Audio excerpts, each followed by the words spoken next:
오늘은 번외편이라고 할까요? 그동안 제가 쭉 얘기했던 것과는 좀 다른 얘기를 말씀드리고 싶은데요. 소위 고도형제에 대한 얘기를 한 꼭지 좀 해드릴까 합니다. 이론적으로는 우리가 최상위 지적인 잠재력의 크기를 수치로 평가했을 때, 소위 IQ로 평가했을 때 최상위 2%의 아이들을 영재로 분류합니다. 제가 뭐 기회가 있으면 계속 강조하지만 이게 소위 경계선 딜레마라는 게 항상 존재하거든요. 130을 기준으로 딱 잘라놓으면 130까지는 영재인데 129는 영재가 아니다. 이건 이제 웃기는 얘기죠. 그죠? 그러니까 그거는 마치 뭐 180이 되는 남자는 장신이지만 179는 장신이라고 얘기할 수 없다. 그런 얘기하고 똑같은 얘기죠. 말이 안 되는 얘기죠. 되게 180 정도가 되면 사람 키가 크네 이렇게 얘기하는 거. 물론 이제 그게 다 상대적인 것이에요. 전 세계 중에서 뭐 제일 그 신장이 큰 나라가 뭐 네덜란드라고 그러는데, 뭐 네덜란드 나라에 가면 뭐 180 정도 돼도 뭐 그렇게 크다고 얘기하기 어려운 뭐 그런 상황이 될 수도 있지만, 어지간한 나라에 가면 사실 180 정도면 뭐 어떤 나라에서 이 사람 키가 크네, 뭐 체격이 상당히 장대하네, 당연히 그런 느낌을 받고 그렇게 평을 하게 됩니다. 그래서 이제 상대적인 것이긴 하지만 어쨌든 지수 130이 영재의 기준인데요. 그게 되게 최상위 2% 정도, 그러니까 50명 중에 1명을 우리가 영재라고 학술적으로 구분하는 하나의 기준이 됩니다. 제가 뭐 개인적인 느낌으로는 되게 125 정도 넘어가면요, 그냥 영재라고 생각해도 큰 무리가 없는 것 같습니다. 실제로 지수가 이제 올라가면 올라가서 이제 인원수가 아주 적어집니다. 그래서 뭐 125 정도만 돼도 사실 한 3%, 4% 정도밖에 안 되기 때문에, 뭐 한 반에 아이들이 25명에서 30명이라 그러면 그 중에 제일 머리가 좋은 아이들 정도가 이제 우리가 영재라고 생각해도 큰 무리가 없다. 그리고 그런 아이들은 실질적으로 꽤 똘똘하다고 하는 게 한 지수 한 120 정도. 120이면 상위 10%거든요. 그러면 이제 30명이라면 3명 정도 되겠죠. 이제 그 정도 아이들하고도 상당한 차이가 있습니다. 그래서 이제 120 정도면 아이들이 충분히 학업 경쟁력이 있고, 뭐 얘네들이 이제 지금 초등학생들 혹은 미취학 아이들이 대학을 갈 정도의 나이가 되면 인구수도 뭐 이미 상당히 줄기 때문에 사실은 그 정도의 지능을 갖고 있는 그런 정도의 머리 좋은 친구들은 사실은 훨씬 우리가 지금 생각할 때 꽤 선호될 수 있는 대학에 충분히 가고도 남을 정도의 경쟁력을 갖게 되는 게 사실입니다. 그런데 이제 그 아이들과 130 혹은 뭐 125 이상의 뭐 116, 127 정도 되는 아이들은 조금 또 차이가 있습니다. 상당한 그 학업의 효율성에 있어서 차이가 있을 수도 있고, 반대로 굉장히 이제 뭐 까다롭죠. 다루기가 좀 어렵고 통제하기가 좀 어렵고, 그리고 얘네들은 공부시키는 방법이 완전히 달라가지고 어떻게 하면 이제 흥미를 유도하는가. 그리고 공부를 뭐 하긴 하는데 이게 뭐 억지로 그냥 뭐 닥달을 해가지고 공부시켜가지고 좀 이게 답이 안 나오는 경우가 많고, 상당히 이제 고차원적인, 말하자면 이제 인사이트를, 영감을 잘 이제 불어 넣어줘가지고 스스로 공부하게끔 해야 되는 좀 전략적인 접근이 굉장히 필요한 이제 그런 아이들이라고 보시면 됩니다. 그래서 이제 130 이상을 우리가 영재라고 분류하는데, 이제 이론적으로는 이제 134 정도, 뭐 130, 뭐 3에서 4 정도가 되면 1%로 이렇게 비율이 줄어들어요. 그러니까 100명 중에 1명밖에는 133, 134를 넘어가기 어렵게 됩니다.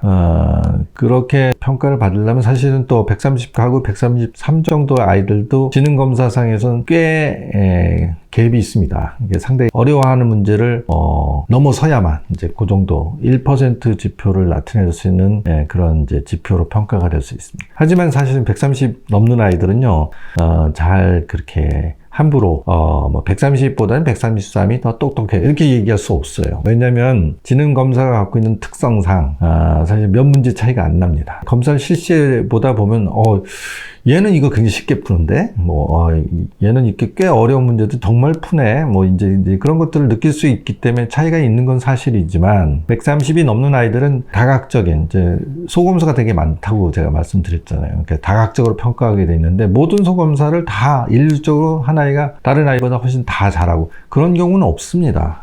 그런 경우 많지 않아요. 그러니까 말하자면 삐쭉빼쭉해요. 말하자면 어떤 부분은 얘가 강하고 어떤 부분은 제가 강하고 뭔지 이런 것들이 나타나기 때문에 일률적으로 얘보다 얘가 더 톡톡해요.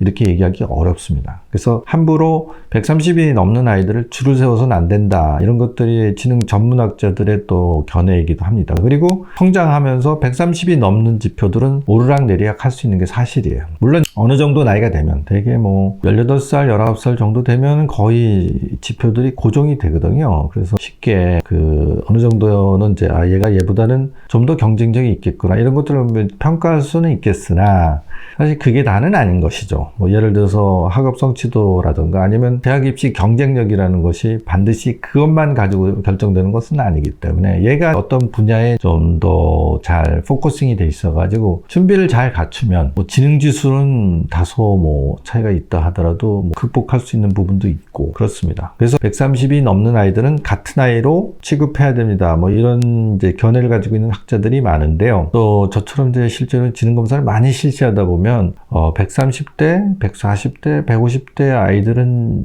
상당한 차이가 있는 것도 느낄 수 있습니다. 실제로. 그런데 140이 넘으면요.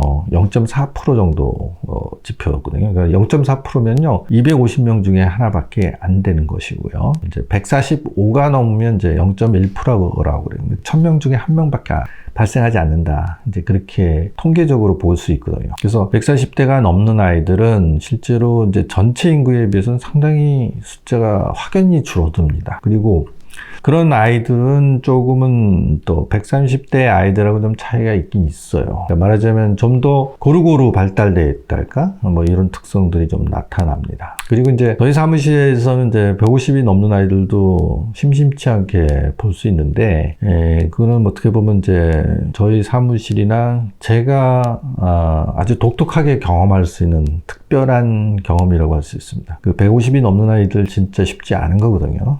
뭐 우리가 지표상으로 그 결과지 시트에서는 145가 넘으면 일률적으로 그냥 0.1% 이상 그렇게만 표시를 해줍니다. 지표로 좀 따지면요.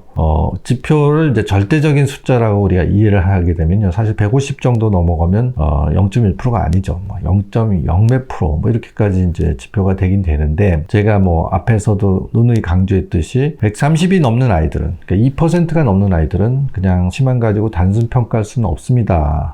그 얘기는 무슨 얘기냐면 이제 성장하면서 달라질 수 있다는 거죠. 그 130 넘는 수준에서는 얘가 130 정도로 평가되었지만 15살이 넘었더니 혹은 18살이 넘었지 아니면 20대가 넘었더니 더 높아질 수도 있어요. 말하자면 이제 다른 부족했던 부분 아직 발달되어 있지 않은 부분들이 차 올라오면서 전체적인 지표가 더 개선이 되면서 더 높은 수치로 평가가 될 수 있어요. 그러니까 130이 넘는 아이들은 뭐 지능 평가상으로 봤을 적에는 사실 더 높은 지표가 나올 수도 있는 가능성을 가지고 있다. 이렇게 해석하는 것이 맞지. 130이 넘었는데 옆집에는 140이야. 그러면 얘는 쟤보다는 뭐 한계가 있는 거 아니겠어? 그렇게 함부로 생각해서는 안 된다는 것이에요. 그러니까 140이 넘고 150이 넘는 아이들은 어떤 의미에서는 고루고루 발달된 정도가 상당히 충만하다고 볼 수 있죠. 그렇기 때문에 실제로 140, 150 넘는 아이들은 제가 검사할 때도 좀 느껴지지만 조금 더 안정적으로 느껴져요.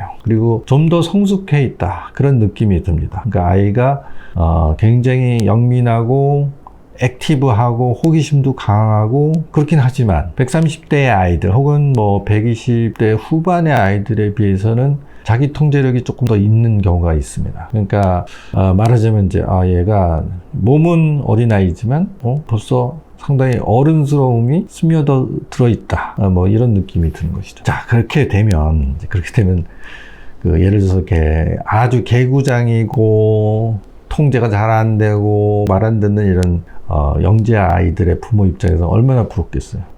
머리는 좋은데 이렇게 뭐 특별히 힘들지도 않고 또 학교 생활에서도 뭐 어떻게 되는지 모르지만 그렇게 말썽을 좀 덜 일으키고 학교에서 전화 걸려오는 경우도 좀 적고 굉장히 부럽겠죠. 그래서 이제 제가 이제 그런 아이들을 행운의 별이라고 그러는 거예요. 좀 묘하죠. 120대 전후의 아이들은 똑똑하면서도 그렇게 튀지 않기 때문에 그리고 교우 생활에서도 문제가 없기 때문에 좀 안정적으로 보이고요.